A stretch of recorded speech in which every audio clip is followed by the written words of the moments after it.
इस कार्यक्रम के पुण्यार्चक हैं श्री यशोदय तीर्थ क्षेत्र कमेटी एवं सकल दिगंबर जैन समाज मेहरौनी ललितपुर उत्तर प्रदेश।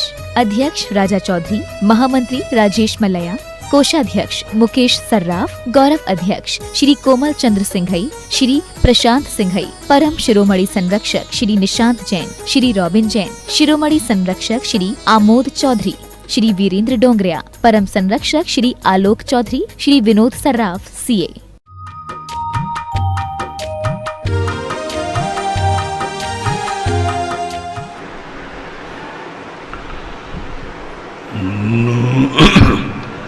नमो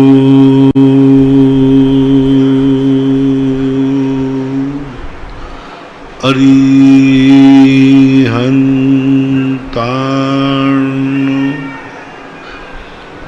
नमो सिद्धाण, नमो आयर्याण,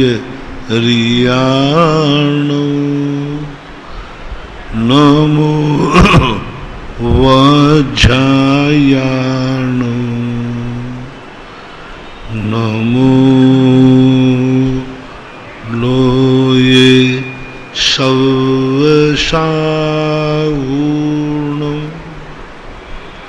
पंच परमेष्टि भगवान की जय। आचार्य श्री गुरुवर कुंद कुंद महाराज की जय हो। आचार्य श्री गुरुवर विद्यासागर महाराज की जय हो। परम पूज्य निर्यापक श्रवण मुनि श्री सुधा सागर जी महाराज की जय हो। परम पूज्य क्षुल्लक श्री गंभीर सागर जी महाराज की। सभी जिज्ञासु एवं श्रोतागण पूज्य श्री को नमोस्तु करें और क्षुल्लक श्री को हम सब इच्छामी करें। इच्छामी महाराज। अर्पिता जैन थांदुला से पूछती हैं, नमोस्तु हृदयों, अगर किसी ने मन से अज्ञान अवस्था में पाप किए हों और अपराध बोध के साथ लंबी सामाजिक, मानसिक, पारिवारिक, शारीरिक, आर्थिक सजा भुगत ली हो, तब भी क्या सार्वजनिक रूप से अपराध स्वीकार करना चाहिए? अपराध का वास्तविक प्रायश्चित होता है उस अपराध की पुनरावृत्ति नहीं करना। भविष्य में उस अपराध से अपने जीवन को मुक्त कर देना, यह एक सबसे बड़ा प्रायश्चित होता है। कुछ प्रायश्चित यदि मान लो दुनिया के सामने नहीं कर सकते हैं तो पश्चाताप करके स्वयं ही अपने आप में कुछ प्रायश्चित लेकर भविष्य का यदि त्याग कर दिया तो सारे प्रायश्चित प्रत्याख्यान में समाहित हो जाते। प्रायश्चित लेकर के भी वही कार्य बार बार करते रहें तो प्रायश्चित का कोई महत्व तो नहीं होता। पहले हमारे यहाँ प्रतिक्रमण है, पहले जो किया है उसके प्रति आपको खेद है कि नहीं। दूसरे नंबर है प्रत्याख्यान, अब आगे तो नहीं करोगे। फिर तीसरे नंबर पर जाकर के प्रायश्चित को रखा है, ये क्रम जानना चाहिए। Yashwant Singhai civil line GST officer retired पूछते हैं, नमोस्तु महाराज जी, टेंशन क्यों पैदा होते हैं एवं टेंशन फ्री जिंदगी जीने का क्या उपाय है? टेंशन एक हमारी बहुत बड़ी कमजोरी है। हम उसकी तत्व दृष्टि नहीं समझ पाते कि टेंशन आते क्यों। धर्म में और आपकी नीतियों में यही तो अंतर है। तुम पाप करने के बाद भागते हो, डाकू पाप करने के बाद भागता है और साधु पाप से भागता है, बस इतना ही अंतर है। भागते तो दोनों ही भागते। सज्जन और साधु होता है वो पाप से भागता है, पाप करने से डरता है, पाप करने के पहले भागेगा। और अज्ञानी जो है वो पाप करने के बाद भागता है। इसलिए टेंशन आने का कारण एक ही रहता है कि हम पाप करके भागना चाहते हैं। टेंशन से मुक्त होना है तो पाप से भाग जाओ, कभी टेंशन होगा ही नहीं। श्रीमती कल्पना जैन झांसी से पूछती हैं, नमोस्तु महाराज जी, तमिलनाडु, कर्नाटक आदि प्रांतों में जैन धर्म का पुराना इतिहास क्या है? क्योंकि साउथ में जैन मंदिर काफी अधिक संख्या में थे, पर उनको अन्य धर्मावलंबी अपने हिसाब से जैन भगवान की पूजा आदि करते हैं। दक्षिण भारत के संबंध में पुराना इतिहास मिलता है। बताते हैं कि भरत चक्रवर्ती को उत्तर का राज्य दिया गया था, दक्षिण का राज बाहुबली को दिया गया था। पोदनपुर आदि जो स्थान है। दूसरे भद्रबाहु स्वामी के समय पर जैन इतिहास मिलता है, जब उत्तर भारत में 12 साल का अकाल पड़ा, ईसापूर्व प्रथम, ईसापूर्व 100 वर्ष पहले लगभग। उस समय भद्रबाहु स्वामी ने अपने निमित्त ज्ञान से जाना कि दक्षिण भारत में अकाल नहीं पड़ेगा और जैनियों का बाहुल्य ज़्यादा है, अतः वो 12,000 शिष्यों के साथ 12 वर्ष के लिए दक्षिण भारत में जाने का मन बनाया। इससे सिद्ध है कि इतिहास बहुत बड़ा है, बहुत आगे का है। 10वीं शताब्दी में महापट्ट देवी शांतला हुई, वो दिगंबर जैन थी, और महापट्ट देवी शांतला पर एक उपन्यास लिखा गया, भारतीय ज्ञानपीठ से निकला। तो उसमें भी जैन धर्म की भारी चर्चाएं की गई हैं। तो दक्षिण भारत का जैन धर्म का इतिहास प्राग इतिहास भी है, प्राचीन इतिहास भी है, और वर्तमान का इतिहास तो है ही। अतिशय जैन मुजफ्फरनगर से पूछते हैं, नमोस्तु महाराज जी, चातुर्मास कलश स्थापना करते हुए हमें क्या भावना भाना चाहिए, और कलश स्थापित करने से क्या हमारे गृहस्थी के साथ मोक्ष मार्ग में भी प्रभाव पड़ता है?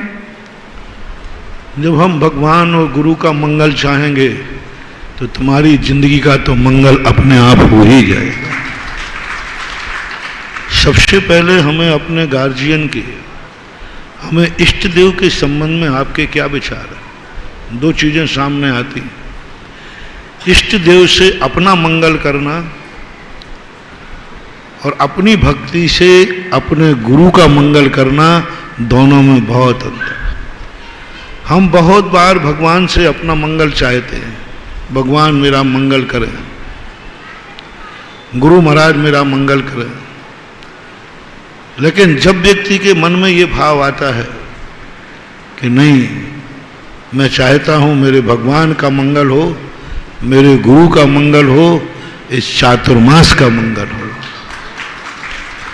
तब उस व्यक्ति के अंदर एक ऐसी शक्ति जागती है कि उसके जीवन का अमंगल वैसे ही टल जाता है। जो अपने गार्जियन को खुशी देखना चाहता है, उसके जीवन में खुशियां अपने आप आ जाती। जो अपने आप में सोचता है कि जो मेरे गुरु हैं ये सुखी रहें, इन पर कोई कष्ट ना हो, इन पर कोई संकट ना हो। जिस समय आपको जब कोई साधु बीमार हो जाए, माँ बाप बीमार हो जाए, और तुम्हारे मन में ये भाव आ जाए मेरी उम्र मेरे गुरु को, मेरे माँ बाप को लग जाए, समझ लेना लगना फगना कुछ नहीं है, लेकिन तुमने अपने आप को अकाल मौत से बचा लिया। किसको जिंदा रखने की बात कर रहे हो? अरे बाप बच्चों को भी कह सकता है कि बच्चे को मेरी उम्र लग जाए, लेकिन बेटा कहता है बाप को मेरी उम्र लग जाए, 2 में से एक को मरना है, तो बेटे के मन में आ जाए कि पापा बच जाए, मैं मर जाऊं।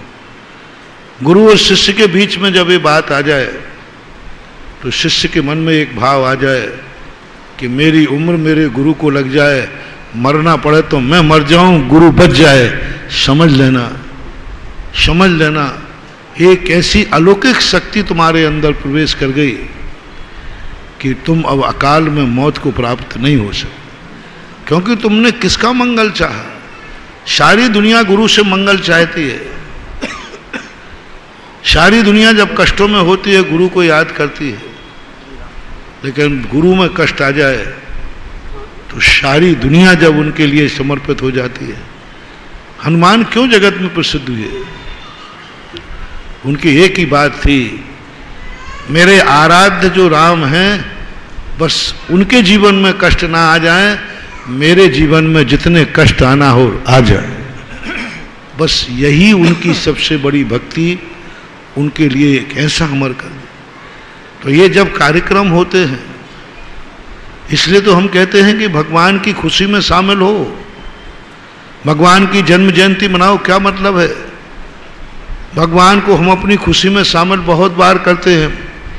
हमारा मन होना चाहिए कि मैं सदा भगवान की खुशी में शामिल हूँ। अपने विकास को देख करके उतने खुश ना हो जितना कि अपने धर्म, अपने भगवान, अपने गुरु की जय जयकार सुन करके तुम्हें प्रसन्नता हो। ये सबसे बड़ी बात, सबसे बड़ी बात। तुम्हारी कोई जय जयकार नहीं, तुम्हें कोई नहीं पूछ रहा है, लेकिन कोई बात नहीं, मैं भली धूल हूं लेकिन मेरा गुरु चूल पर बैठा हुआ है। जाओ, वही धूल तुम्हें दुनिया चंदन बना करके सिर पर धारण करेगी। तो ये जो कार्यक्रम होते हैं, पंथ कल्याणक, ध्वजारोहण करते हैं, मंगल कलश स्थापित करते हैं, ये बहुत बड़ी शक्ति है। मानो अपने मंगल के लिए हम 1000 भक्तियां करें तब उतना पुण्य अर्जन हो पाएगा। और जब गुरु और धर्म के मंगल के लिए एक नमोस्तु कर लें तो हजारों मंगलों से भी श्रेष्ठ पुण्यवंत होता है। इसलिए धर्म का चतुर्मास आदि का मेरे गुरु चतुर्मास कर रहे, कितनी बड़ी खुशी। अपने तुम्हारे सुख में शामिल, तुम्हारे लिए कोई तुम्हारे घर में लोग आ जाएं, उनको भोजन कराना, जो तुम्हारी खुशी में आए, तुम्हारे लिए आए। लाखों को भोजन करा दो और एक दिन का भोजन उनको करा दो जो गुरु की खुशी में आए हैं, गुरु के लिए आए, जो मंदिर के कार्यक्रम में आए हैं, जो पंच कल्याणक में आए हैं। एक तुम्हारी खुशी में आए हैं बारात में, और एक प्रभु के पंचकल्याणक की खुशी में आए हैं। तुम्हारी खुशी में आने वाले लाखों लोगों को तुम बारात में भोजन कराते हो, उसका कोई पुण्यबंध नहीं लिखा। और जो भगवान की खुशी में पंच कल्याणक में विधान में आए हैं, उनको एक दिन का भोजन कराना भी लाखों भोजनों से भी श्रेष्ठ है। इसी प्रकार ये चतुर्मास, ये विधान, ये पंच कल्याणक, ये मंदिर सब क्या है? तुम्हारा मकान भली चू रहा है पहले के लोग, लेकिन मंदिर अच्छा बनना चाहिए। पहले लोग मंदिर में जो वस्तु लगाते थे वो घरों में नहीं लगाते थे। घर भली छोटा हो तो हो, मंदिर विशाल होना चाहिए। मेरा घर भली एक मंजिल हो, लेकिन भगवान का मंजिल गगनचुंबी होना चाहिए। तो यही तो सब मौके होते हैं, यही तो मौके हैं अतिशय पुण्य कमाने के लिए। तो ये जो जितने भी चातुर्मास आदि में मंगल कलश, भक्ति कलश, नैमित्तिक क्रियाएं हैं, ये नैमित्तिक क्रियाएं तुम्हारे अंदर चेतना के लिए, धर्म को तुम कितना चाहते हो, इसका सर्टिफिकेट है ये मंगल कलश।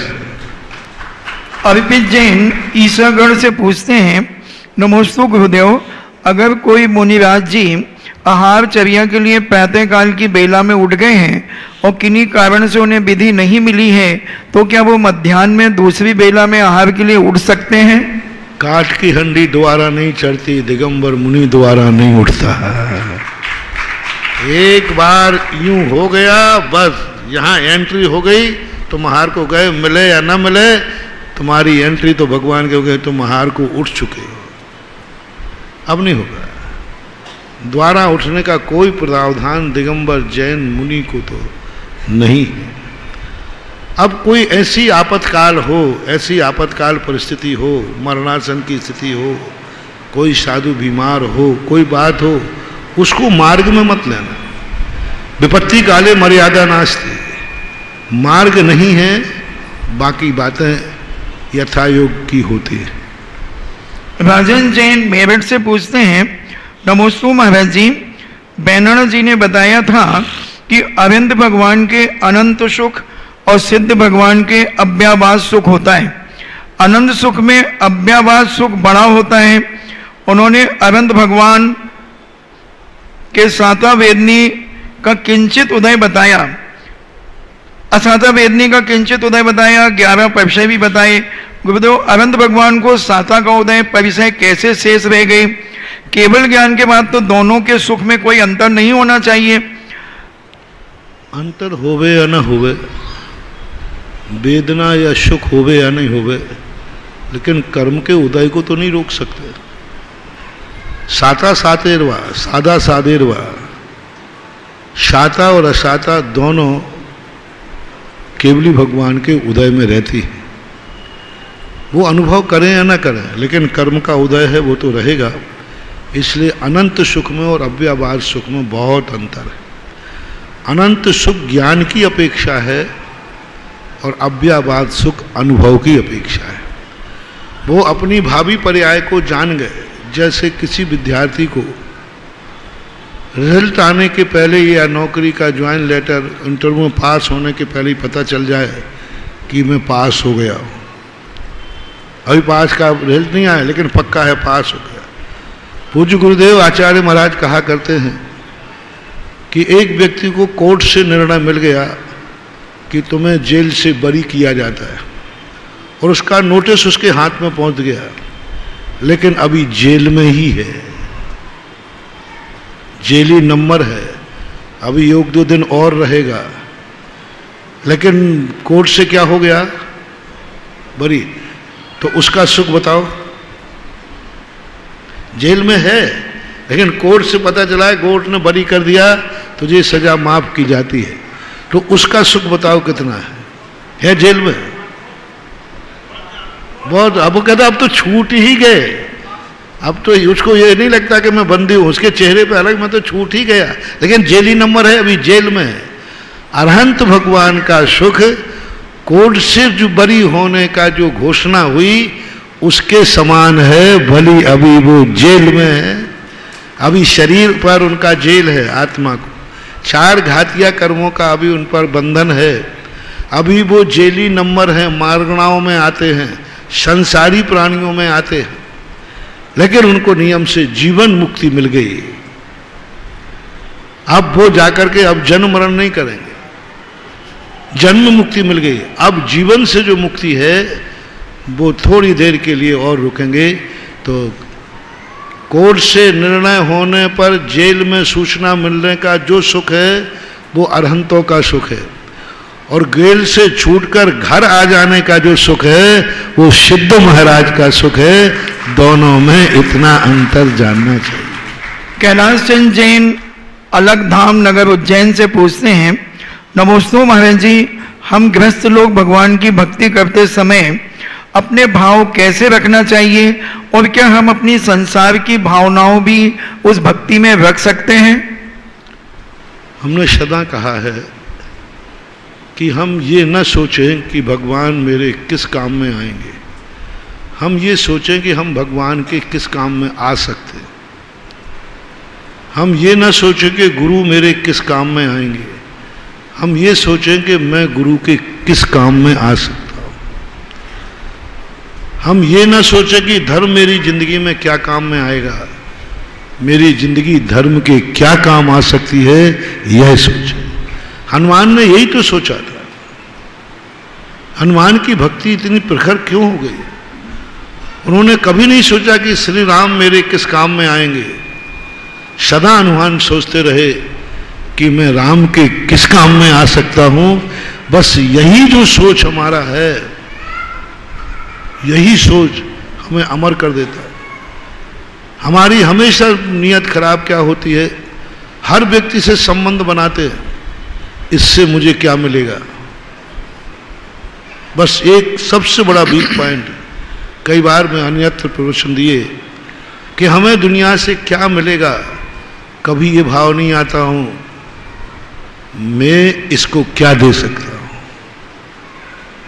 मैंने तो कहा था कि तुम अपनी जिंदगी में एक पौधा लगाओ, ये भाव करके मत लगाओ इस पौधे से मुझे क्या मिलेगा, बहुत सुंदर पौधा है, अच्छा लगेगा, फल फूल मिलेंगे, हरा होगा, ये सब मत करो।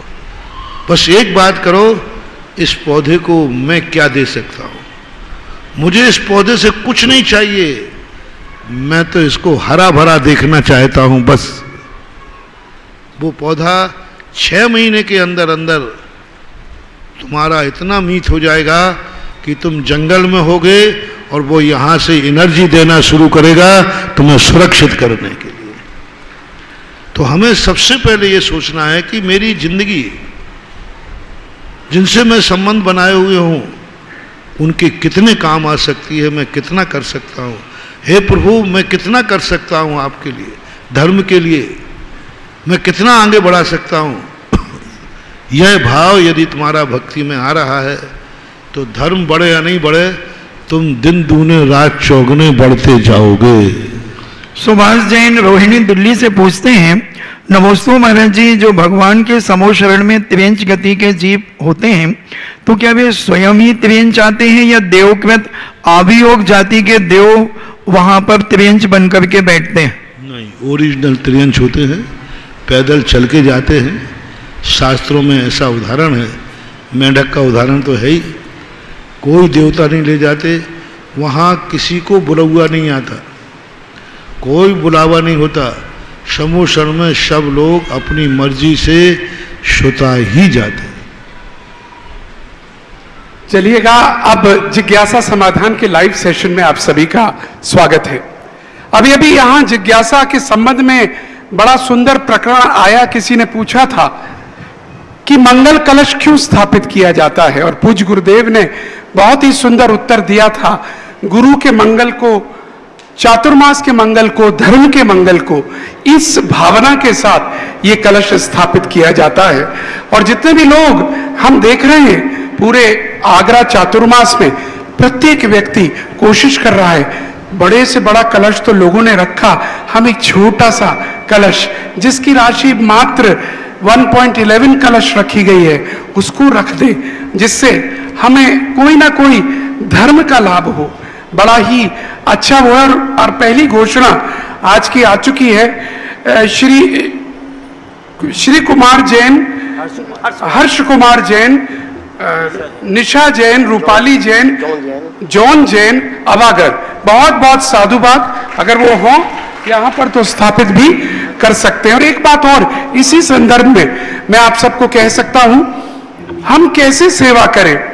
मेरे साथी हैं, बहुत सारी टीम है, 25-30 लोगों की। कोई कह रहा मेरे पास एक्स्ट्रा टाइम है, कोई कह रहा मैं रिटायर्ड हूं।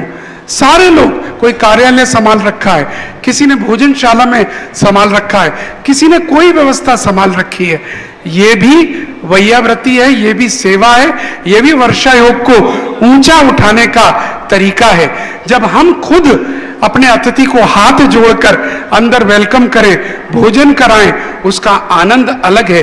बहुत सारे स्टूडेंट्स मुझसे पूछते हैं, भैया हम कैसे आपके साथ जुड़ें? आप आइए, आप पर जो टाइम हो, जो स्लॉट हो, हमें बताइए, हम आपकी ड्यूटी लगाएंगे। क्योंकि ये आपका आयोजन है। अगर गुरु की ऊंची हुई तो आगरा नगर की ऊंची होगी, देश की ऊंची होगी, धर्म की ऊंची होगी। इसलिए आप सब आना चाहते हैं, स्वागत है, आइएगा। और अब बारी है आपके प्रश्नों की, और मैं सबसे पहले बुला रहा हूं भारत भूषण जैन अलवर को। कृपया आ जाएं, भारत भूषण जैन अलवर। और उसके बाद तैयार रहे पूजा जैन आगरा, और उसके बाद तैयार रहिएगा रमेश गदिया गांधीधाम। निर्यापक मुनि पुंगव के चरणों में शत नमन। मैं भारत भूषण जैन अलवर।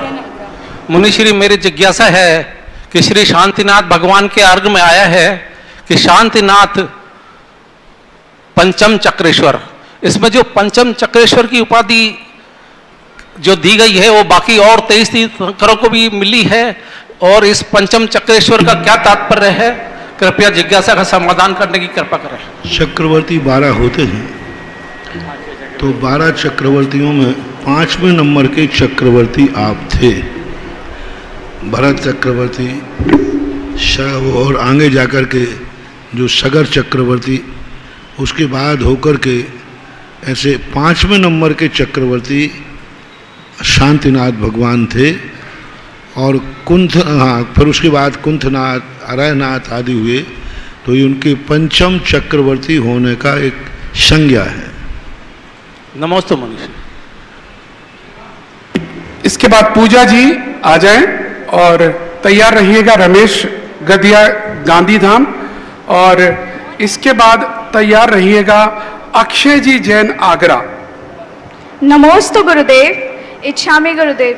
गुरुदेव, जैसा कि हमको पता है हमारे देश का 77वां स्वतंत्रता दिवस आने वाला है, और हमारे आचार्य भगवान कहते हैं कि हमेशा हम युवा लोगों को अपने भारत का इतिहास पढ़ना चाहिए, जानना चाहिए। तो आचार्य भगवान हम सबको अपने भारत का इतिहास पढ़ने के लिए हमेशा क्यों प्रेरित करते हैं, इसका क्या महत्व है? 15 अगस्त आने वाला है, तो आचार्य भगवान हमेशा हमसे कहते हैं कि भारत का इतिहास पढ़ते रहना चाहिए, उसमें क्या महत्व है? भारत का इतिहास, जिस देश में हम रहते हैं उस देश के कण कण का इतिहास हमें पता रहना चाहिए। हम जिस घर में रहते हैं उस घर का ही पता नहीं है, वहाँ कितने कमरे हैं, कितनी खिड़की हैं, कितने क्या हैं, तो फिर उस घर के मालिक कैसे हैं? जिस क्षेत्र में हम रहते हैं भारत देश में, इसका इतिहास बहुत बड़ा जानकारी करने से वैराग्य, पुण्य का वर्धन कैसा रहा हमारे भारत देश का इतिहास, तीर्थंकर हुए यहाँ, भरत चक्रवर्ती आदि हुए यहाँ, कैसा भोग भूमि थी, उत्सर्पणी अवसर्पणी थी, पूरे भरा हुआ है, शास्त्रों में लिखा हुआ है। तो हमें सारे दुनिया का इसी का नहीं, संस्थान विषय धर्म ध्यान में हमें भारत का ही नहीं, पूरे 3 लोक का इतिहास पढ़ना चाहिए। 3 लोक के इतिहास का ज्ञान होना चाहिए कि मलेक्ष खंड क्या होता है, आर्य खंड क्या होता है, स्वर्ग क्या है, नरक क्या है। संस्थान विषय नाम का धर्म ध्यान कहलाता है। जो सारी दुनिया को जानता है, उस दुनिया में से वह हे उपादेय को भी जानता है और अपने जीवन को दुर्घटनाओं से बचा सकता है, सुघटनाओं को प्राप्त कर सकता है। भारत का इतिहास हमें पता चलेगा कि इसका अतीत कैसा था, इसका भविष्य क्या है, तो हमें बहुत कुछ जानकारी, बहुत कुछ सावधानी अपने जीवन में अच्छी और बुराइयों से बचा जा सकता है और ग्रहण किया जा सकता है। चलिएगा, इसके बाद रमेश जी गदिया गांधीधाम, उसके बाद अक्षय जी तैयार रहें, रचना जी झांसी भी तैयार रहिएगा। नमोस्तु गुरुवर, नमोस्तु गुरुवर, नमोस्तु गुरुवर। इच्छामि महाराज, इच्छामि महाराज। गुरुवर, एक हवाई जहाज 1000 आदमियों को लेके हवा में उड़ रहा था, बहुत ऊंची ऊंचाई पे था। अंदर से एक अनाउंसमेंट आया कि एक अच्छी खबर है और एक बुरी खबर है, आपको कौन सी पहली खबर सुननी है? यात्रियों ने सोचा कि बुरी तो क्यों सोचे, पहले अच्छी खबर सुन लेते हैं। तो उन्होंने कहा, सबने हाथ उठा के बोला कि अच्छी खबर सुना दो। तो उसने बोला कि स्पीड इतनी तेज है, इसकी स्पीड तेज है कि 1 घंटे में 2000 किलोमीटर की स्पीड से चल रहा है। सबने तालियां बजाई कि बहुत अच्छी स्पीड से चल रहा है। और बोले बुरी खबर क्या है? तो क्या बुरी खबर यह है कि इसकी दिशा मालूम नहीं कि किधर जा रही है। गुरुवर, जिज्ञासा मेरी यह है कि मेरी भी स्पीड बहुत तेज है, बहुत तेज है, पर दिशा का मालूम नहीं है, और आप मेरे गुरुवर हैं तो मुझे अब दिशा का भान करा दीजिए। बहुत अच्छा प्रश्न है। सारी दुनिया की दशा तो सबकी बहुत अच्छी है, पर दिशा किसी को ही पता नहीं कि हम क्यों जी रहे हैं, हमारा जन्म क्यों हुआ, हम भारत में क्यों जन्मे, हम जैन कुल में जन्म क्यों लिया, हम जैनी क्यों हैं, हमें ये मन क्यों मिला, हमें इंद्रियां क्यों मिली, हमें भगवान क्यों मिले, हमें गुरु क्यों मिले, ये सारा अंधकार में है। सब कुछ नहीं सोच पा रहा है कि मुझे ये सब क्या है। प्रत्येक वस्तु की अर्थ क्रिया हमारे जैन संतन में की कि हमें यही पता नहीं है कि हमारे माता पिता क्यों हैं, हमें यही मालूम है कि उन्होंने जन्म दिया है, नहीं, अर्थ क्रिया कुछ और है।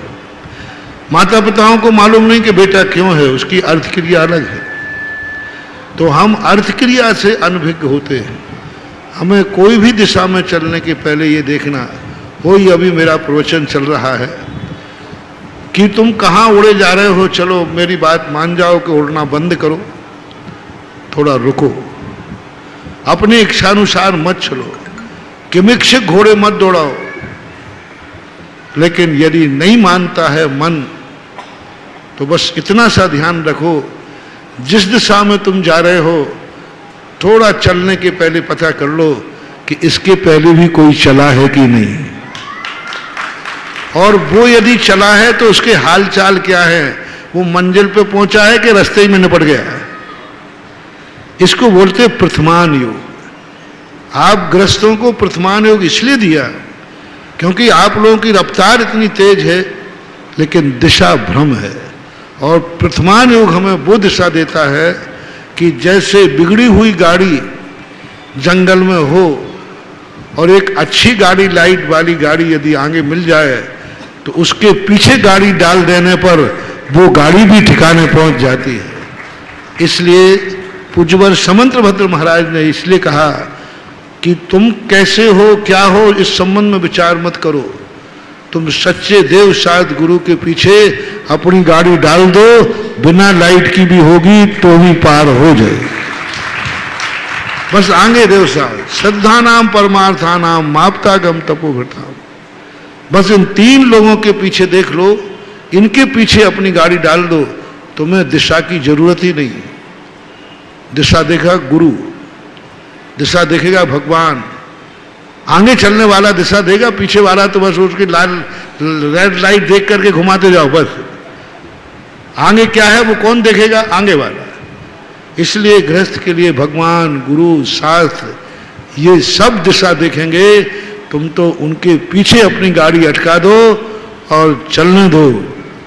जहां पहुंचेगे तो कह देना, हमने एक बार आचार्य श्री के दीक्षा दिवस पर एक कविता लिखी थी बहुत अच्छी, हे नग्न देही विदेही अनूठे पुरुष, तुम नग्न थे मुझे भी नग्न कर दिया।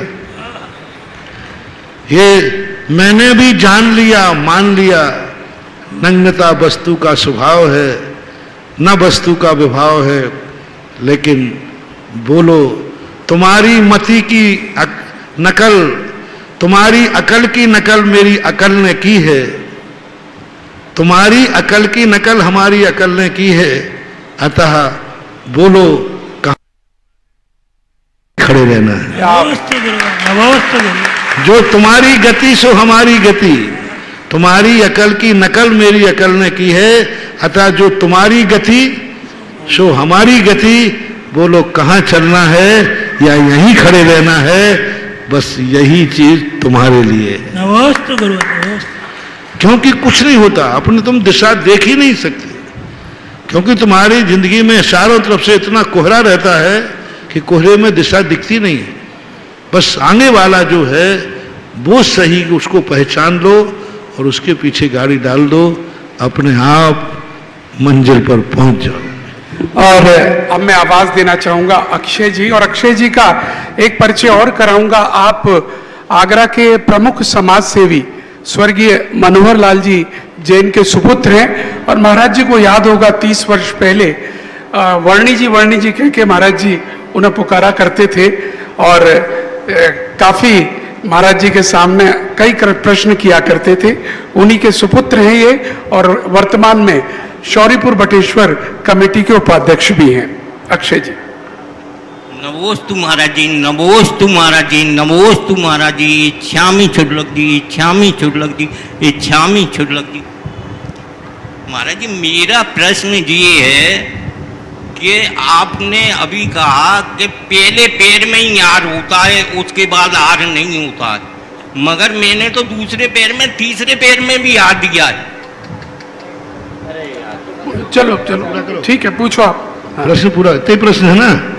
इसके साथ एक इसमें लगा हुआ एक और है महाराज जी। सुनो सुनो सुनो सुनो, पहले से सुन लो।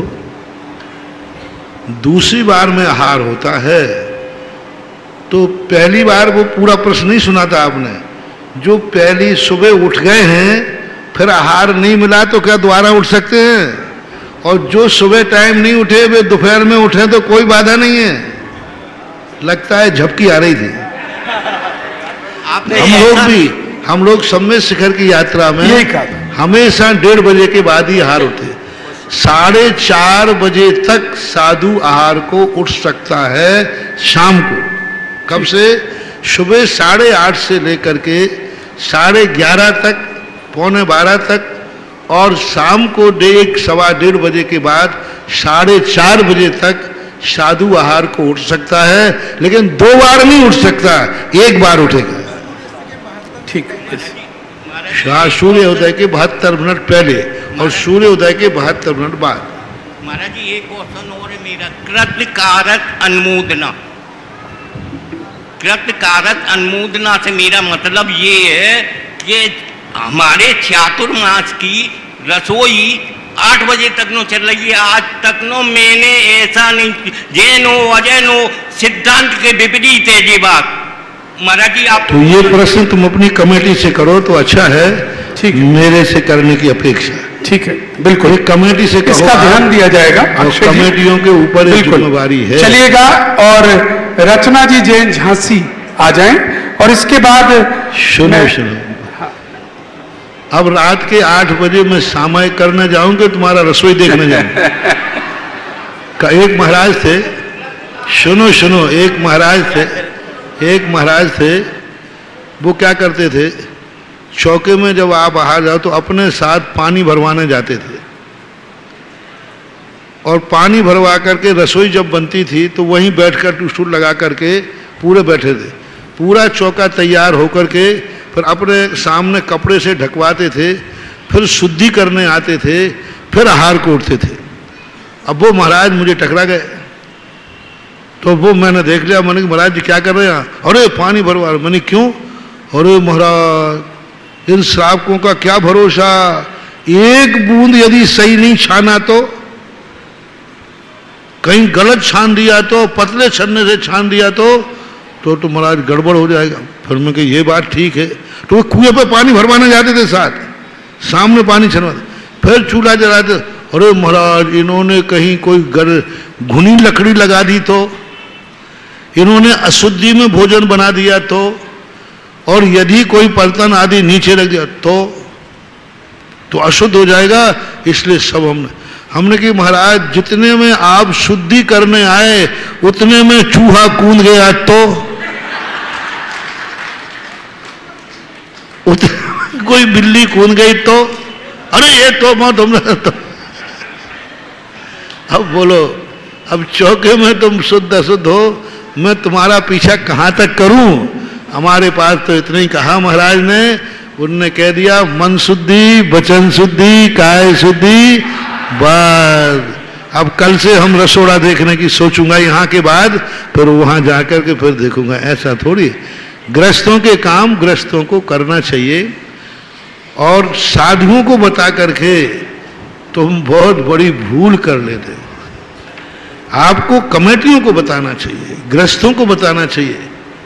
अब चौके के अंदर यदि तुम बताओ महाराज जी, चौके में यदि बाल पड़ा हो, जीभ पड़ा हो, और आपने पड़गा लिया हो, और आपने देख लिया कि यहाँ पड़ा है, तो आप हिम्मत है कि महाराज जी अब चौके से आप जाइए, चौके में बाल पड़ा है, छुपा दोगे कि बता दोगे? बदमाश कहेंगे मायाचारी करते हो। अब बताओ हिम्मत है क्या तुम्हें कहने की? नहीं होती है। यदि कह दिया तो फिर स्थिति क्या बन जाएगी? साधु तो कहेगा ठीक है बहुत अच्छी बात, और साधु लौट गया तो उपवास हो जाएगा। तो गृहस्थ कहता है हम छुपाने का पाप अपने से लेते हैं। चलिए रचना जी, और इसके बाद तैयार भी रात प्रश्न आया है तो यही है मनोज जी, कमेटिव करें, दिन अस्त के बाद कोई भी कार्य भोजनशाला में नहीं होना चाहिए। बिल्कुल महाराज। और चातुर्मास की तो खास तौर से, क्योंकि चातुर्मास में तो नियम से बहुत जीवों की उत्पत्ति होती है, और जहाँ लाइट जलती हो चातुर्मास में वहाँ ना भोजन बनना चाहिए ना भोजन खाना चाहिए। आजकल तुम्हारे पैक रहते हैं हाल सब, तो ये लाइटें जलती हैं, और आप सबको मालूम है बरसात में कितने कीड़े आते। तो अपना चतुर्मास ही अपन अहिंसा के लिए कर रहे हैं और फिर भी उसमें हिंसा की स्थिति बनती है। तो जितना अपनी पूरी ताकत लगाना चाहिए बचने की, बचाने की, उसके बावजूद भी आराधना हो जाती है तो फिर वो अपना दोष नहीं है। तो ध्यान रखें, चाहे वो बनाने वाले हों, चाहे कैटर्स हों, चाहे अजैन हो, चाहे झाड़ू लगाने वाले हो, दिन अस्त होने के बाद यहाँ किसी को भोजन नहीं मिलना चाहिए। ये मत कहना कि ये तो मान महाराज वो बनाने वाले हैं, वो झाड़ू लगाने वाले हैं, वो बर्तन मांजने वाले हैं। नहीं, उनको भी नियम होना चाहिए कि रात्रि होने के पहले पहले उनका भी भोजन हो जाना चाहिए। बिल्कुल महाराज जी, ऐसा ही होगा। और चलिए, नमोस्तु महाराज जी, नमोस्तु महाराज जी, नमोस्तु। इच्छामी महाराज जी, इच्छामी महाराज जी, इच्छामी। महाराज श्री, मेरी जिज्ञासा है, हम हमेशा से हमारी बेटियों को ये शिक्षा देते हैं जन्म से ही कि आपको दूसरे घर जाना है, दोनों कुल की रीत निभाना है। ऐसा क्यों जरूरी है? हम अपने बेटे को ये शिक्षा क्यों नहीं देते? जिस तरह एक दूसरे घर की लड़की हमारे घर बहू बन के आ रही है तो हमारा बेटा भी उस घर में जाके उसकी बेटी की कमी को पूरा करे। मैं तो यही देता हूं। आज सुबह का प्रवचन सुन लेना सब ग्रस्तों के लिए। अनायास ऐसा प्रसंग बना कि आज सारे ग्रस्तों की गृहस्थी हिल गई। ध्यान रखना, सारी चौकड़ी भूल गए माता पिता जो बनने वाले होना चाहिए, दोनों को होना चाहिए। बच्चों को ये शिक्षा देना चाहिए कि पराये घर की बेटी हमारे घर में प्रवेश कर रही है तो हमारे घर का भी इतना अच्छा स्टैंडर्ड मेंटेन होना चाहिए। मैं तो कहता हूँ तुम्हारे घर में सबसे बड़ी दुआ वो है जब बेटी ससुराल आने के बाद पीहर लौट के जाए तो वो माँ को भूल जाए और माँ से एक शब्द कहे, माँ तू तो कुछ भी नहीं है जो मेरी सासू है, तू तो कुछ भी नहीं, यहाँ क्या मुझे सुख थे जो मेरे ससुराल में सुख है। ये शब्द यदि किसी बहू ने अपने पीहर में जाके कह दिया, जाओ, इससे बड़ा वरदान तुम्हारे लिए जिंदगी में कोई हो नहीं सकता। जिसको ये एहसास हो जाए कि यहाँ क्या, जो हम जिस ससुराल में गए हैं वहाँ देखो किस प्रकार का सम्मान मिलता है, किस प्रकार की इज्जत मिलती है, किस प्रकार का ध्यान दिया जाता है, तो ये होना ही चाहिए। क्योंकि पराये घर से आई हुई वस्तु मेहमान के समान होती है तो वो शगुन मिलना ही चाहिए। नमोस्तु महाराज जी, नमोस्तु महाराज जी। पीके जैन जी आगरा, पीके जैन जी आगरा आ जाएं। साथियों, आपने आज का प्रातःकाल का प्रवचन अगर ना सुना हो तो अवश्य सुनिएगा, क्योंकि बहुत सुंदर बातें कई बताई हैं आपके बेटे और बेटियों के, हमारे बेटे और बेटियों के लिए। गुरुदेव बताते हैं आपके बेटे और बेटी हैं और घर पर आ रहे हैं, सो मत जाना, जब तक वो ना आए तब तक मत सो जाना। बेटे बेटियां के बारे में आप बताते हैं जैसे ही आप माता पिता बन जाए तब आप माता पिता ही बने रहना, पति पत्नी नहीं। दरवाजे बंद करके सोना बंद कर देना, अपने बच्चों को अपने साथ सुलाना, अलग से कमरों का रिवाज जो आज हो रहा है चिल्ड्रन रूम, उसको खत्म करिए। क्योंकि संस्कार की शाला आपके पास से, आपके शरीर की वर्गणाएं, जब बालक आपके बीच में सोता है वो पाता और संस्कार वहीं से मिलते। ढेर सारे आज प्रसंग हैं, जरूर सुनिएगा, परिवार को सुनाइएगा। वो प्रवचन एक अच्छे पेरेंट कैसे बने वो बताता है। पीके जैन जी। महाराज श्री को त्रिवार नमोस्तु नमोस्तु नमोस्तु। सुल्लक जी को इच्छामी इच्छामी इच्छाएं। महाराज जी, मेरी जिज्ञासा है कि हमारे 3 तीर्थंकर 3 पद के धारी हुए। शांतिनाथ भगवान जब 6 खंड की विजय, दिग्विजय पर गए तो उनको 8 महीने लग गए विजय प्राप्त करने में, तो क्या उनको युद्ध करना पड़ा था?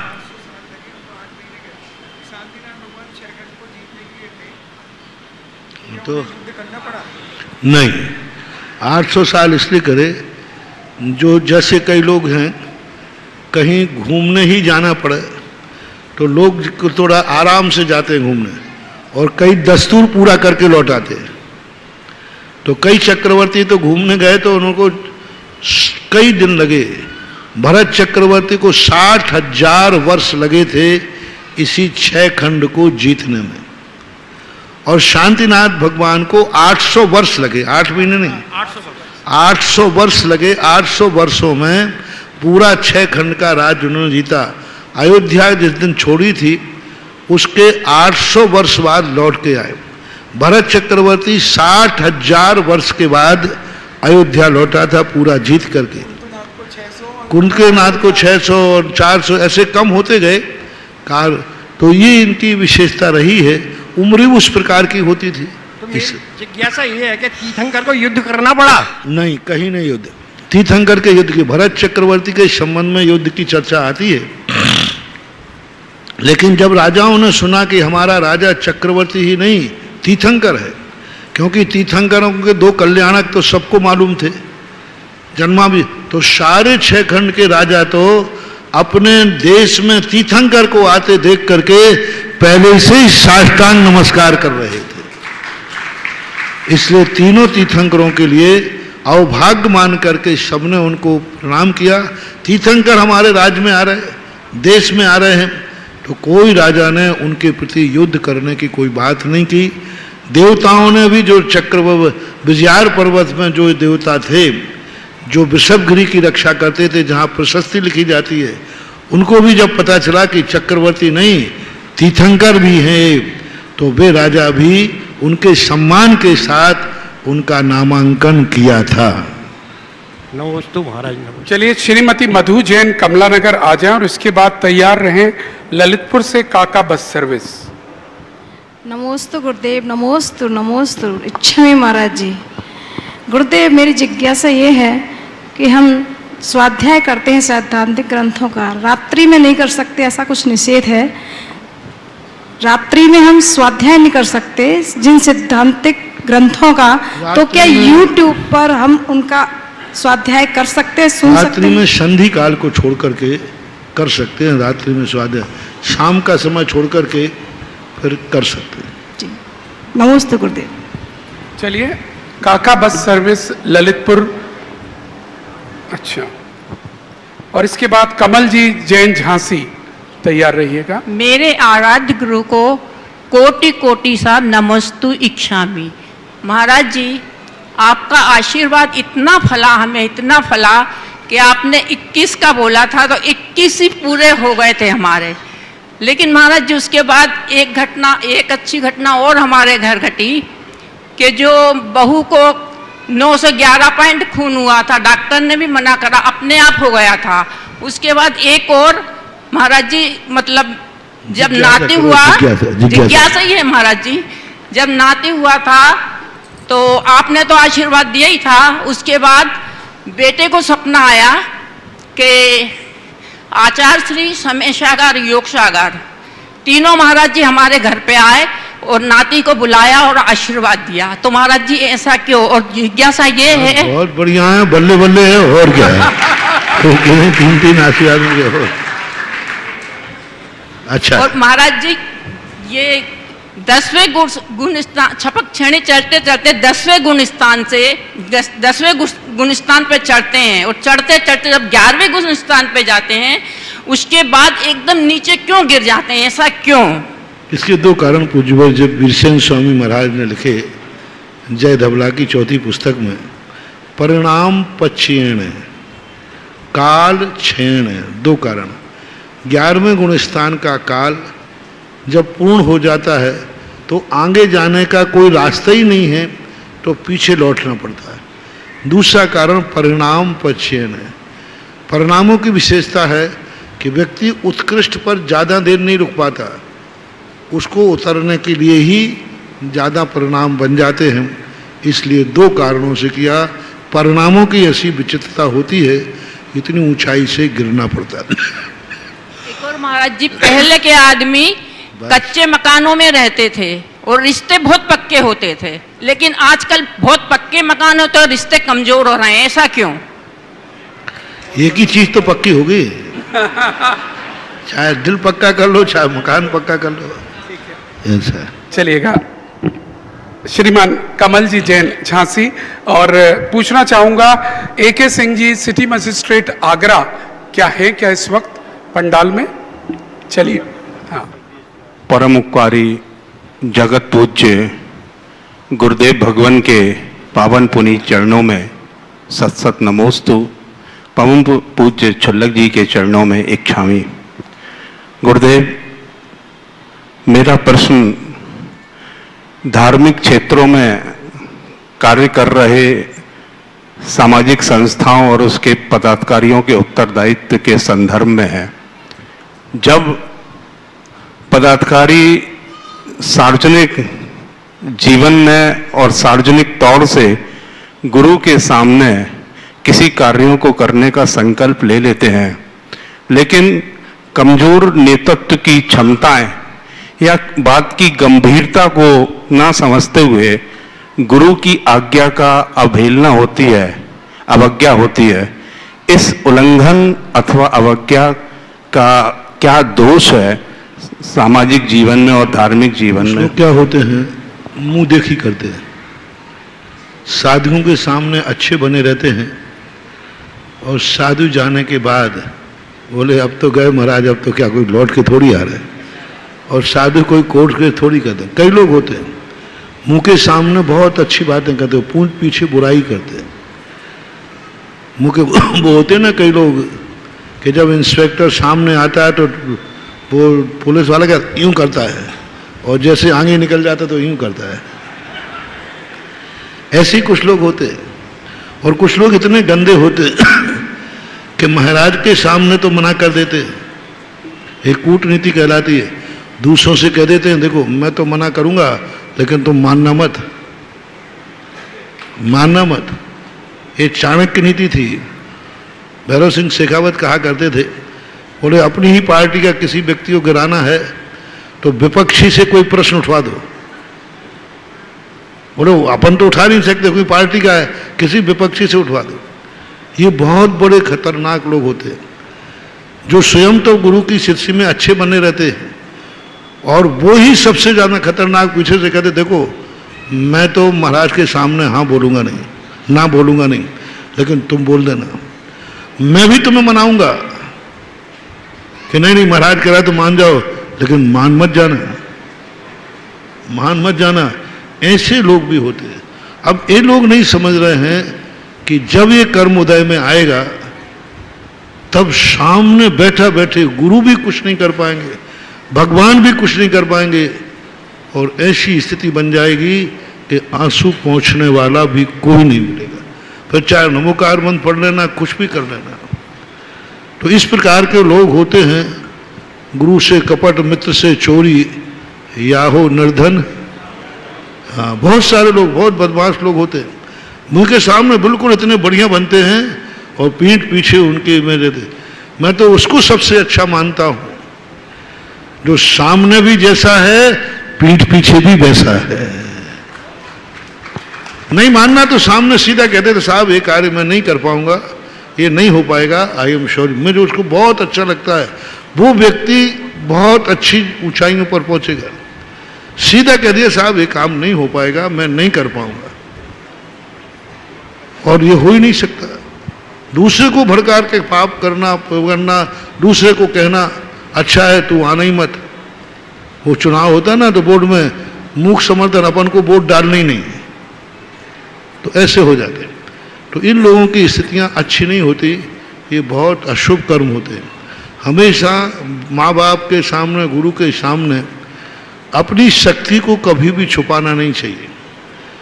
जो शक्ति को छुपाता है वह सबसे ज़्यादा मिथ्या दृष्टि कहलाता है। फिर वो कितनी महाराज की प्रशंसा करता रहे, सेवा करता रहे, भक्ति करता रहे, आहार दान देता रहे, कोई कार्यकारी नहीं है, सब व्यर्थ हैं मायाचारी के सामने। स्पष्ट रहो, खुले रहो, सही रहो। तो ऐसे लोग कुछ होते हैं। अब उनकी दशा तो हम साधु तो सुधार नहीं पाएंगे, उनको कर्म ही सुधारेगा। इस दुनिया को सुधारने के दो ही तरीके हैं, धर्म और कर्म। जो धर्म से नहीं सुधरते फिर कर्म जब पीछे पड़ता है तो अच्छे अच्छे लोगों को लाइन पे ला देता है, ऐसी बात। नमोस्तु भगवान, नमोस्तु। चलिएगा, और अगले प्रश्न के लिए मैं बुला रहा हूं आगरा दिगंबर जैन परिषद के अध्यक्ष श्री जगदीश प्रसाद जी जैन। और जिससे पहले जगदीश जी आप प्रश्न पूछें, बहुत सारे दर्शक जानकारी चाह रहे हैं ऑनलाइन पर कि जो परीक्षा होने वाली है परसों 23 तारीख को, आप बताइए क्या हम भी आ सकते हैं? हाँ, बिल्कुल आ सकते हैं, स्थान की कोई कमी नहीं है, जिस भी शहर में आप रहते हैं, लेकिन आना आगरा में होगा। विषय है विद्याधर से विद्यासागर। पुस्तक आप पढ़ी होगी, नहीं पढ़ी है तो अभी भी पढ़ लीजिएगा और उसको पढ़कर आइएगा, और उस पर आधारित लिखित प्रश्नोत्तरी प्रतियोगिता आप सबसे यहाँ पर ली जाएगी। स्थान की हम पर कोई कमी नहीं है। ये पंडाल है, 2 पंडाल और हैं, मंदिर जी है, आप आइए, व्यवस्था हम करेंगे। राइटिंग पैड और पेन आप लाइए, पेपर्स हम देंगे। रजिस्ट्रेशन कोई नहीं है, आप आकर 2:45 बजे तक अपना स्थान ग्रहण कर लीजिएगा। 3 बजे जैसे ही घड़ी का घंटा पहुंचेगा पेपर बंटना शुरू हो जाएंगे। और जगदीश प्रसाद जी जैन साहब, एक बात अभी कमल बाबू ने कही, एक बात, नीच जाति के जो लोग होते हैं ना, उनको आपने देखा होगा, जब कोई झगड़ा टंटा होता है तो महिलाओं को आगे कर देते हैं और स्वयं पीछे हो जाते हैं। समझ लेना, ये व्यक्ति नीच जाति का व्यक्ति है। कोई झगड़े टंटे में अक्सर कर नीच जातियों को देखना, आप कहीं कोई झगड़ा होगा तो वो अपनी क्या करते हैं, मन साहब मैं तो कुछ कर ही नहीं सकता, मैं तो देखो सीधा बैठा, अबे महिलाएं नहीं मान रही तो क्या।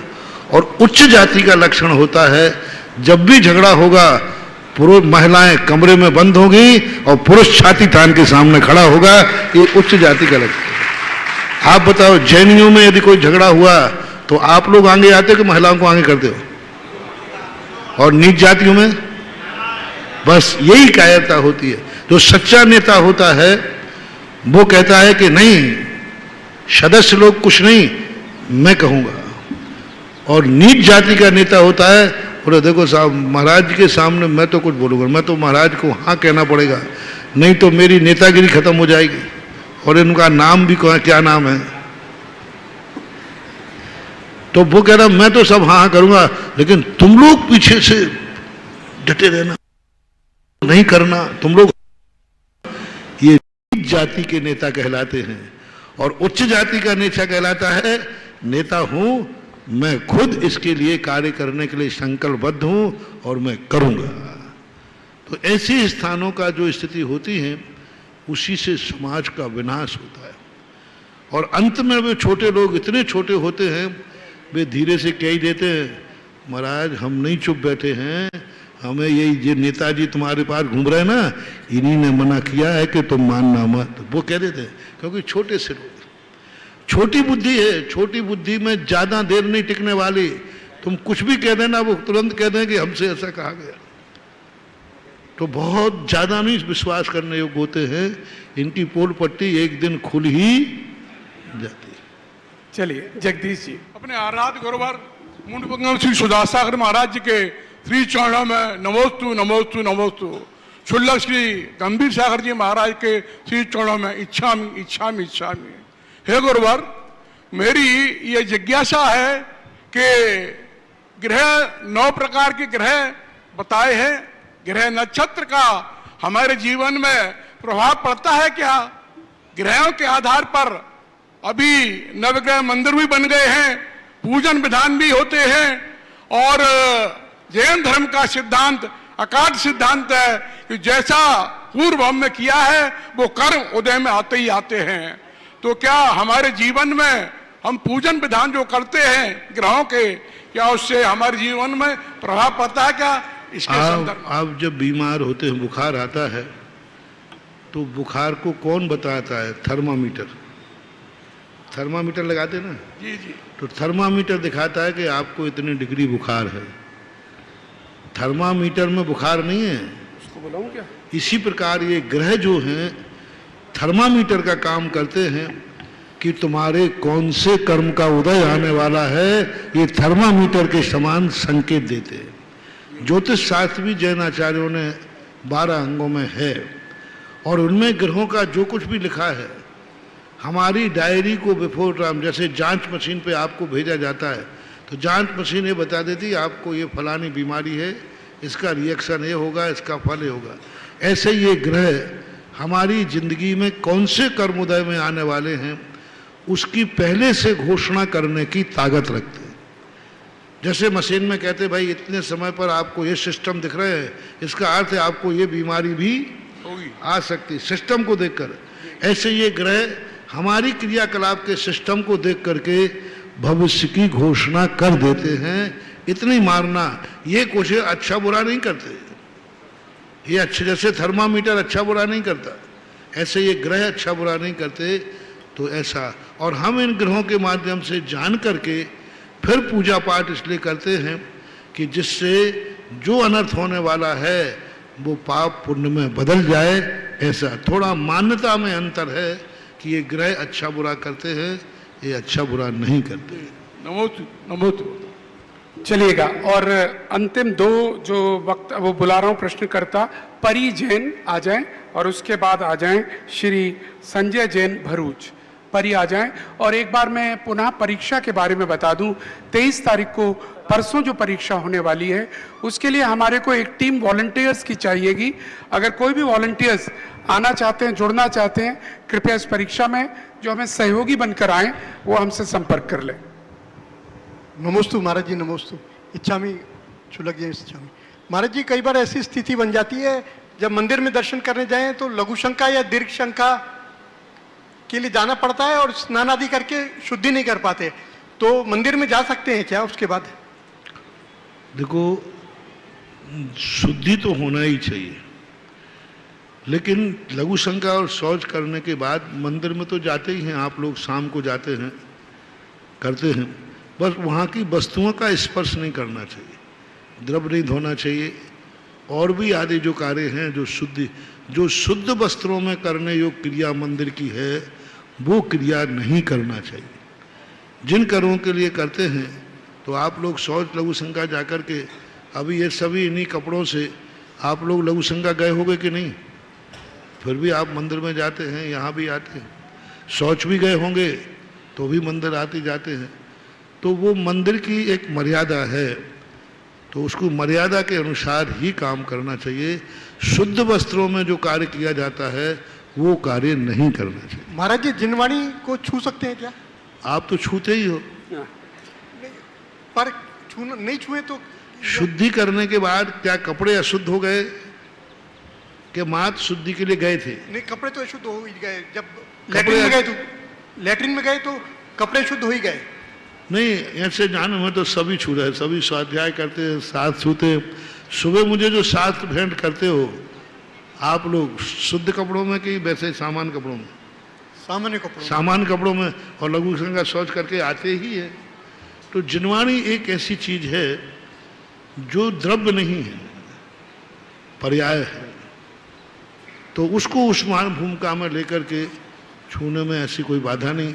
महाराज को छूते हो, लेकिन महाराज को छूना और भगवान को छूने में अंतर है, तो ये थोड़ी व्यवस्थाएं बनाई गई हैं इसलिए। नमस्ते महाराज जी। परी जैन।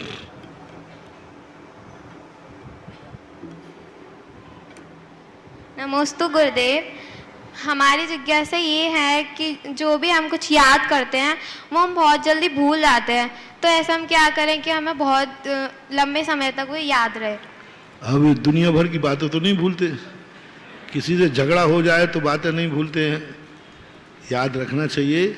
और संकल्प पूर्वक कोई नियम लेते हैं तो उसको अच्छी तरह से कोई ना कोई ऐसा संकेत कर देना चाहिए, या अपने सहेली को बता देना चाहिए, परिवार को, मैंने ये त्याग किया है, कभी भूल जाऊं तो याद दिला देना, यही हो सकता है।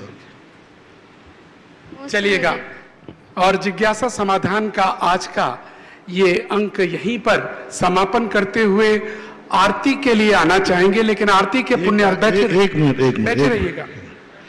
एक मिनट, आज वैसे कहना नहीं चाहिए, क्योंकि हम लोगों को परिचय और उपसर्ग दूर करने की बात नहीं कही, हमें सहन करने की बात कही।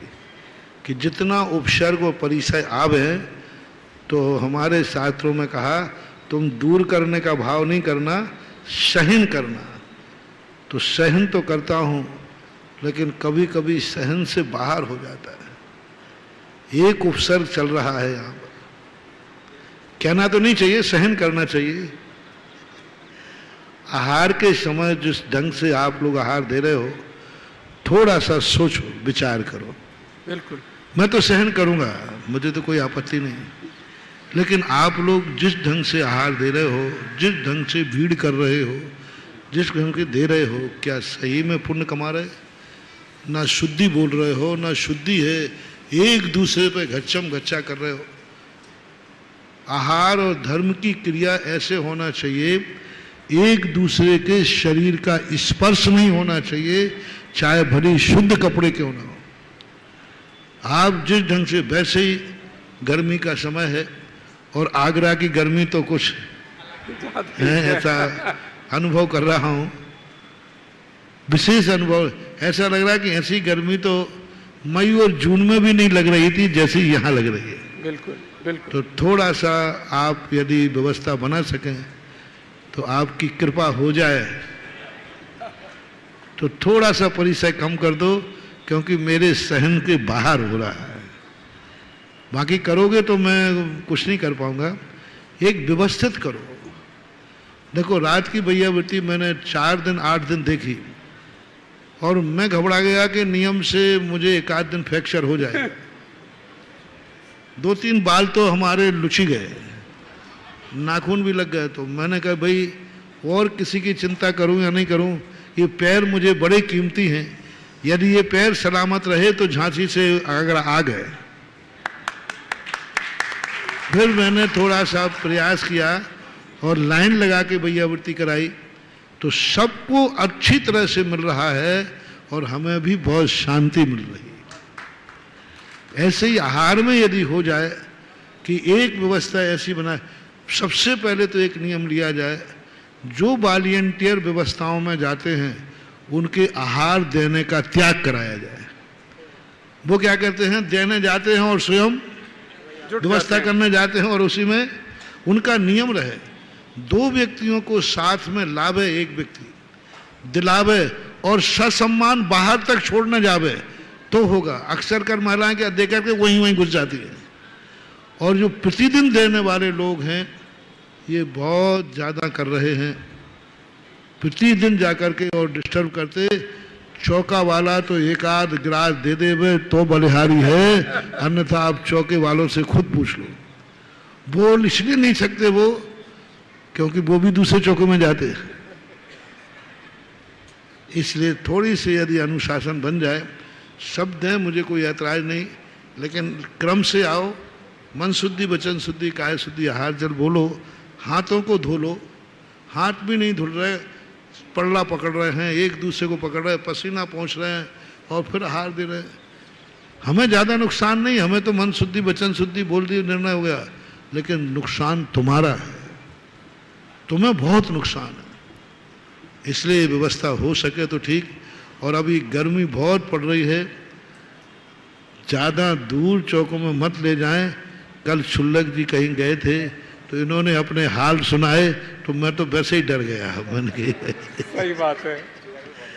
लौटते समय धूप हो जाती है, कोई बात नहीं, हम 1-1, 2-2 किलोमीटर तक भी जाते हैं, गए हैं, लेकिन थोड़ा मौसम की अनुकूलता को देख करके बिल्कुल अभी थोड़ा दूर न ले जाएं तो आपकी अच्छी कृपा होगी। बिल्कुल बिल्कुल बिल्कुल ऐसा ही करेंगे महाराज जी। और हमारे वॉलंटियर्स के लिए भी यह अनुरोध है, हमने एक टीम लगाई हुई है, लेकिन महाराज जी ने वो टीम की चोरी भी पकड़ ली, यानी कि वो लालच नहीं छोड़ पाते कि हम भी आहार दें। टीम वही अच्छी है जो व्यवस्था बनाए। और कल हम ये बात देखेंगे, जिन लोगों को हमने अपॉइंट किया है वो कैसे व्यवस्था बनाते हैं। और एक गाइडलाइन भी आज जो पूज्य गुरुदेव ने कहा है, और वॉलंटियरों को मुंह देखी नहीं करना, और वॉलंटियर जो कह रहे हैं, जो लोगों को उनकी बात मानना चाहिए, वो जो व्यवस्था बना रहे हैं उस व्यवस्था पर कभी आंखें नहीं दिखाना चाहिए कि तुम कैसे हमें रोकने वाले हो, तो मैं तेरा बाप हूँ, मैं तेरा ये हूँ, मैं तो पदाधिकारी हूँ, मैं तो ये नहीं। निष्पक्ष होना चाहिए। कोई भी हो लाइन में आ जाइए, आपको दिला दें तो थोड़ा अच्छा लगेगा, देखने वालों को भी अच्छा लगता है। अध्ययन लोग आकर के देखते हैं और वो देखते हैं कि ये हार हो रहा है कि क्या हो रहा है, अच्छा भी नहीं लगता और ठीक भी। और अशुद्ध कपड़े पहनने वाले जो हैं उनको अलग करें, उनको भी देखना चाहिए। यदि आप चारों तरफ से घेर लोगे तो अशुद्ध कपड़े वाले देखने वाले हैं, वे तुम्हें अशुद्ध कर देंगे। बिल्कुल। तो ऐसी व्यवस्था बनाएं कि देखने अशुद्ध कपड़े वालों को भी पूरा दिखे और शुद्ध कपड़े वाले अलग से एक लाइन बनाएं और एक एक दो दो व्यक्ति आते जाएं। जब तक वो व्यक्ति बाहर नहीं निकले दूसरे व्यक्ति को एंट्री मत दो। और वो जो निकला है गया है उस पर निगरानी रहे 2 वॉलंटियरों की, यानी 6 वॉलंटियर चाहिए। ठीक है महाराज जी। 2 वॉलंटियर उन 2 व्यक्तियों को लाएंगे, 2 वॉलंटियर उन 2 व्यक्तियों को वहां दिलाएंगे और 2 वॉलंटियर उस पर निगरानी रखकर उसको ससम्मान बाहर भेजेंगे, तो व्यवस्था बन जाएगी। बिल्कुल, भक्तों की भक्ति अनुकरणीय है, लेकिन भक्तों की भक्ति इस तरह से हो दोस्तों कि किसी को भी कष्ट आपको भी नहीं, और पूज्य गुरुदेव का ध्यान रखें। और आइएगा, आज का पुण्यार्जक जो मंच पर आकर आरती करने का सौभाग्य मिलेगा, कौन सा उस परिवार होगा 11,111 रुपए जो बढ़ावे सो पावे। शीघ्रता करिएगा, एक परिवार जो मंच पर आकर आरती करने का सौभाग्य, शीघ्रता से हाथ उठा दीजिएगा, क्योंकि आप सब खड़े हो गए, मैं देख नहीं पा रहा हूं, फिर भी आप शीघ्रता करें। एक परिवार मात्र 11,111 रुपया, 11,111 रुपया एक परिवार जो, हाँ चलिए एक परिवार आ गया, नाम लिखिएगा। दूसरा परिवार का भी सौभाग्य मिल सकता है, दूसरा परिवार भी आ गया, 2 परिवार आ गए, तीसरे का भी मिल सकता है, बस ये लास्ट है। और अजय जी आपने सुन लिया सारी बात, इत्तेफाक से आप हैं। और अजय जी जरा चेहरा घुमाना, इधर आना। ये कह रहे थे मुझे डांट के भगा देते हैं सब, जरा इनको देख लो। इनके 5 साथी हैं जो जाते हैं व्यवस्था में, आज ये गए नहीं थक के, ये बोले साहब मुझे तो डांट डूट देते हैं सब कि तुम कौन से ठेकेदार आ गए हो। भैया ये ठेकेदार नहीं है, गुरु के लिए सेवा करने के लिए आए हैं, आपको व्यवस्थित। तीसरा 2 हो गए, तीसरा कोई नाम हो तो आ जाए, तीसरा कोई नाम हो तो आ जाए, शीघ्रता से आ जाए। चलिए 2 नाम मुझे बता दें, एक तो हमारे विक्की बेनाड़ा और श्री पन्नालाल जी बेनाड़ा साहब, और दूसरा प्रदीप कुमार जी जैन मानकपुर। हाँ पहुंचिए, बिल्कुल। ये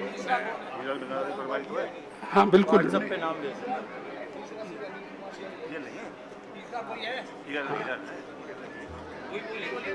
हाँ 2 ही हैं।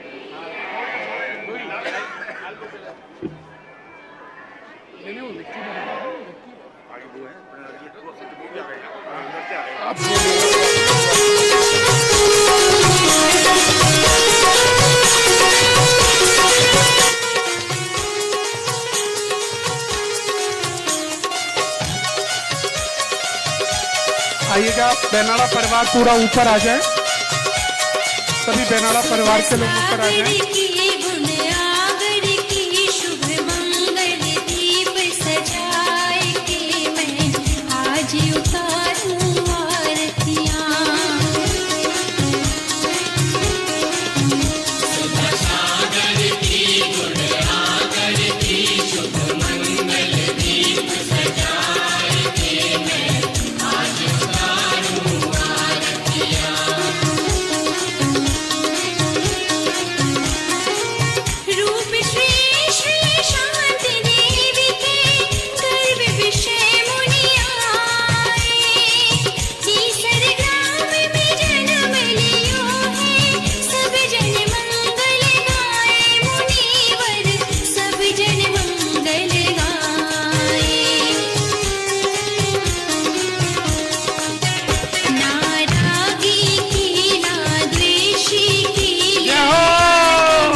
जयकारा गुरुदेव का।